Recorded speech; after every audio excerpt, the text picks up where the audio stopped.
গরম, মানুষ অতিষ্ঠ হয়ে গেল গরমে। তখন মুসা আলাইহিস সালামের উম্মতরা এসে বলে, হে নবী, এত গরম আর সহ্য হয় না, আপনি আল্লাহর কাছে দোয়া করেন, আল্লাহ যেন আমাকে বৃষ্টি দেয়। সেই কথা শুনে হযরত মুসা আলাইহিস সালাম সেই তপ্ত গরমের মধ্যে খোলা মাঠে সগলি নিয়ে বৃষ্টির জন্য নামাজ পড়া শুরু করে দিল। কিন্তু এই নামাজ আর দোয়ার পরে গরম আরো বেশি শুরু হয়ে গেল, রোদের তাপ আরো বাড়া শুরু করলো, আরো গরম শুরু হয়ে গেল। তখন লোকজন মুসা আলাইহিস সালামকে কলো, আপনি কি দোয়া করলেন?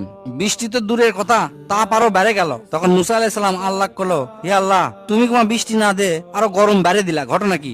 আল্লাহর পক্ষ থেকে তখন জবাব আসলো, তুমি যত মানুষকে নামাজ পড়ছো তার মধ্যে একজন ব্যক্তি আছে যে 40 বছর যাবত আমার নাফরমানি করছে, দুনিয়ার এমন কোন পাপ কাজ নাই তাই করেনি, ঠিক ওই লোকের জন্য তোমার দোয়া আমি কবুল করে পারছি না। এই কথা শুনে মুসা আলাইহিস সালাম সবার উদ্দেশ্যে কলো, এই জামায়াতের মধ্যে একজন ব্যক্তি 40 বছর যাবত আল্লাহর সাথে নাফরমানি করছে, সমস্ত হারাম কাজ সে করছে, এই জন্য আল্লাহ আমাকে দোয়া কবুল করেনি। আমি তার কাছে